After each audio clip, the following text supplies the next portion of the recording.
Hello everyone, my name is doctor Ashish Shrivastava और आज हम डिस्कस करेंगे लोकोमोशन एंड मूवमेंट चैप्टर से एक इंपॉर्टेंट डीपीपी यानी कि डीपीपी नंबर 1। डीपीपी नंबर 1 में जितने भी क्वेश्चंस हैं वो सभी के सभी क्वेश्चंस मसल के structure and type of muscles पर बेस्ड होंगे। तो सबसे पहले हम स्टार्ट करते हैं अपना सबसे पहला क्वेश्चन इस डीपीपी का, और वो क्वेश्चन है sheet of connective tissue that surround entire muscle. यानी कि आप जब मसल के स्ट्रक्चर को स्टडी करते हैं तो वहां पर आप देखते हैं कि होल मसल, आपकी कंप्लीट मसल सराउंडेड होती है एक शीट ऑफ कनेक्टिव टिश्यू से, और ये शीट ऑफ कनेक्टिव टिश्यू आपकी होल मसल को होल्ड किए होती है या पकड़ कर रखती है। तो आपको बताना उस शीट ऑफ कनेक्टिव टिश्यू को आप क्या कहेंगे। तो बेसिकली पहला ऑप्शन दिया गया है फेसिया, जो इस क्वेश्चन का राइट आंसर नहीं हो सकता क्योंकि फेशिया कनेक्टिव टिश्यू की एक ऐसी शीट होती है जो मसल के अंदर फेसिकल्स को आपस में होल्ड करके रखती है या कनेक्ट करके रखती है। अगला ऑप्शन दिया गया है फेसिकल, जो भी इनकरेक्ट आंसर होगा क्योंकि fascicle literally bundle of muscle fibre को कहा जाता है। एंडोमाइसियम भी यहां पर गलत ऑप्शन होगा क्योंकि फेसिकल के अंदर each and every muscle cell या मायोफाइबर सराउंडेड होती है एक कनेक्टिव टिश्यू की शीट से, जिसको आप एंडोमाइसियम कहते हैं। एंड एंडोमाइसियम जो है वो फेसिकल के अंदर मायोफाइबर यानी कि मसल सेल्स को आपस में एक दूसरे से जोड़कर रखने का काम करती है। तो इस क्वेश्चन का जो राइट आंसर होना चाहिए दैट इज एपीमाइसियम। एपीमाइसियम का मतलब ही है कि एक ऐसी कनेक्टिव टिश्यू की शीट है जो होल मसल को, कंप्लीट मसल को चारों तरफ से सराउंड करके रखती है, होल्ड करके रखती है। तो इस क्वेश्चन का जो राइट आंसर होगा दैट इज ऑप्शन नंबर 4 यानी कि एपीमाइसियम। अगला क्वेश्चन है contractile unit of muscle is part of myofibril between. तो हमेशा याद रखिए part of myofibril, part of myofibril जो कॉन्ट्रैक्टाइल यूनिट के नाम से जाना जाता है, यानी कि फंक्शनल यूनिट ऑफ कॉन्ट्रैक्शन आप मायोफाइब्रिल में किस पर्टिकुलर रीजन को या पोर्शन को या पार्ट को कहते हैं। तो आपका आंसर होगा सार्कोमियर को।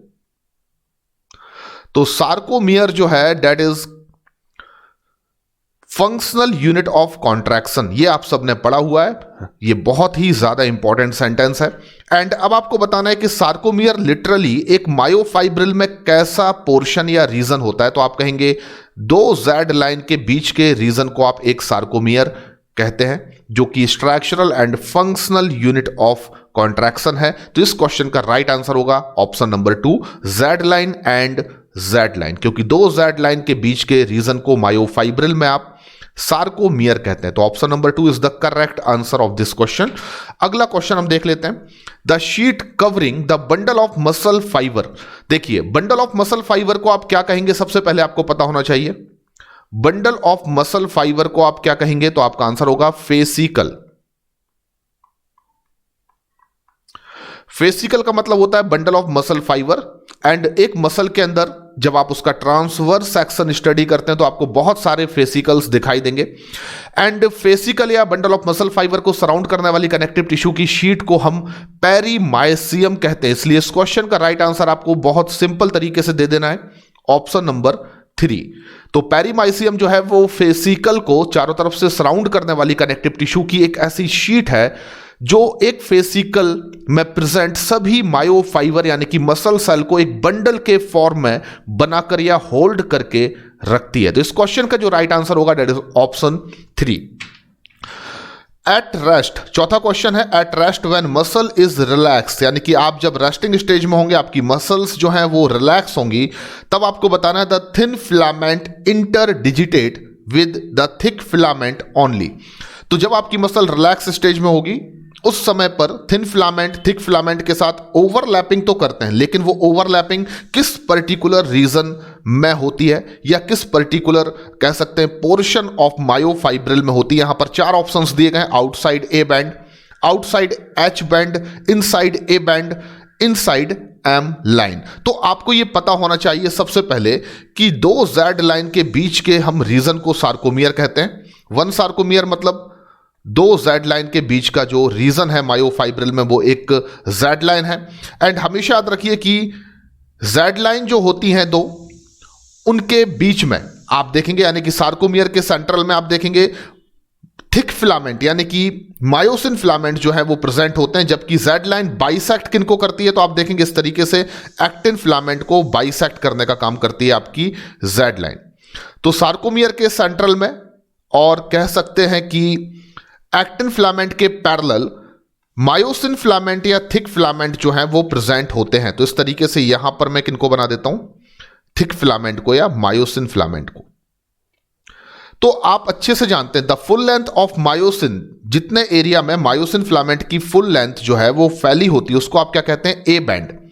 एंड ए बैंड के अंदर एच जोन वो पर्टिकुलर रीजन होता है जिसमें केवल और केवल मायोसिन फिलामेंट होते हैं। अगर मायोसिन फिलामेंट की एज थिन फिलामेंट के साथ ओवरलैपिंग कर रही है तो वो एच जोन में कंसीडर्ड नहीं किया जाएगा। तो रेस्टिंग स्टेज में आप देख सकते हैं कि जो थिन फिलामेंट है वो थिक फिलामेंट के साथ इंटर डिजिटेड होते हैं, ओवरलैपिंग करते हैं आउटसाइड द एच जोन। देख सकते हैं आप यहां पर एच जोन के बाहर इंटर डिजिटेड होते हुए दिखाई दे रहे हैं आपको मायोसिन फिलामेंट थिन फिलामेंट्स के साथ। क्योंकि अगर थिन फिलामेंट थिक फिलामेंट के ऊपर ओवरलैपिंग करेंगे तो आप उस एरिया को एच जोन कंसीडर्ड नहीं करेंगे। एच जोन ए बैंड के अंदर वो सेंट्रल पोर्शन है, रीजन है, पार्ट है जिसमें केवल मायोसिन फिलामेंट या थिक फिलामेंट प्रेजेंट होंगे। जब मसल कॉन्ट्रैक्ट होती है तो थिन फिलामेंट थिक फिलामेंट के ऊपर स्लाइडिंग करते हैं और इनवर्ड या ए बैंड के सेंट्रल में ये अपने आप को मूव करते हैं इनवर्ड। इस कंडीशन में एच जोन जो है उसकी लेंथ रिड्यूस हो जाती है। तो ऑब्वियसली जब मसल रेस्टिंग स्टेज में होगी तब हमेशा याद रखिए एच बैंड के बाहर एच जोन कहा जाएगा इसको, एच बैंड की जगह अगर मैं एच जोन लिखूं तो ज्यादा सही होगा। तो एच जोन के बाहर थिन फिलामेंट थिक फिलामेंट के साथ ओवरलैपिंग करते हैं। इसका मतलब इस क्वेश्चन का जो राइट आंसर होगा वो आपको बिना कंफ्यूज हुए ऑप्शन नंबर 2 को सिलेक्ट करना होगा। चलिए अगले क्वेश्चन पर आते हैं। अगला क्वेश्चन है the monomeric protein which polymerizes to form myosin. आपको अच्छे से पता होना चाहिए कि मायोसिन एक पॉलीमराइज्ड प्रोटीन है और इसको बनाने वाली मोनोमेरिक प्रोटीन यूनिट को आप मीरोमायोसिन कहते हैं। क्या कहते हैं? मीरोमायोसिन। तो अब मुझे नहीं लगता कि इस क्वेश्चन के राइट आंसर को देने में आपको कोई प्रॉब्लम होना चाहिए। तो इस क्वेश्चन का राइट आंसर होगा ऑप्शन 2 मीरोमायोसिन।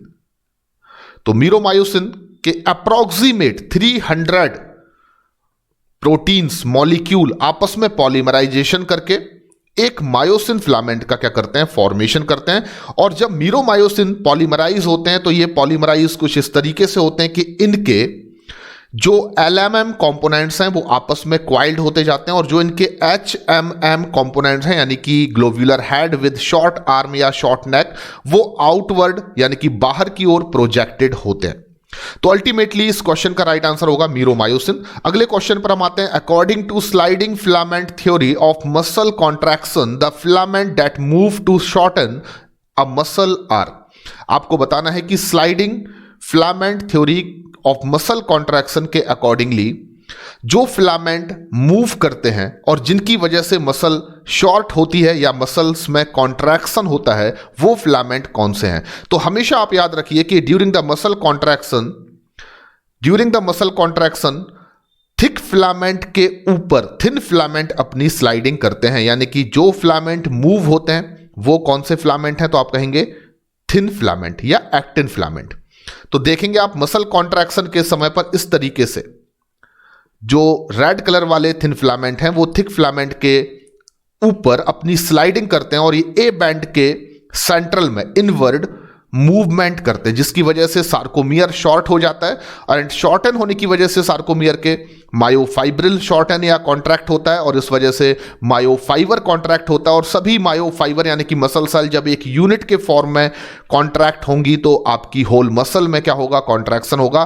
तो बहुत सिंपल सा आंसर है इस क्वेश्चन का, option number 2 is the correct answer of this question यानी कि एक्टिन फिलामेंट ही थिन फिलामेंट है। बेसिकली हम कॉमनली एक्टिन फिलामेंट को थिन फिलामेंट कह सकते हैं। लिटरली आप याद रखें कि थिन फिलामेंट में एक्टिन के अलावा ट्रोपोमायोसिन और ट्रोपोनिन प्रोटीन्स भी प्रेजेंट होते हैं। क्लियर? तो ऑप्शन नंबर 2 इस क्वेश्चन का करेक्ट आंसर होगा। Anaerobic work becomes painful due to accumulation of, तो तो जब आप एनारोबिक कंडीशन में यानी ऑक्सीजन की एब्सेंस में, जब आप ऑक्सीजन को प्रॉपरली अपनी बॉडी के अंदर उतना नहीं ले पा रहे होंगे जितना आपके बॉडी के टिश्यूज की या सेल्स की रिक्वायरमेंट होगी, इन सच कंडीशन आपकी बॉडी में मसल कॉन्ट्रैक्शन की वजह से किस पर्टिकुलर केमिकल कंपाउंड का या सब्सटेंस का एक्यूमुलेशन हो जाएगा, तो सिंपल सा आंसर है लैक्टिक एसिड। तो इस क्वेश्चन का जो राइट आंसर है that is option number 3, lactic acid. तो हमारी बॉडी में एनारोबिक वर्क जब हम करते हैं तो हमारी बॉडी की मसल्स में लैक्टिक एसिड का डिपोजिशन हो जाता है और इसकी वजह से हम थक जाते हैं। क्लियर है? तो इस क्वेश्चन का राइट आंसर होगा ऑप्शन नंबर 3। तो आई होप कि आपने इन सभी क्वेश्चन को बहुत केयरफुली समझा होगा और आपने मोस्ट ऑफ द क्वेश्चंस के मुझे राइट आंसर भी दिए होंगे। थैंक यू वेरी मच, धन्यवाद।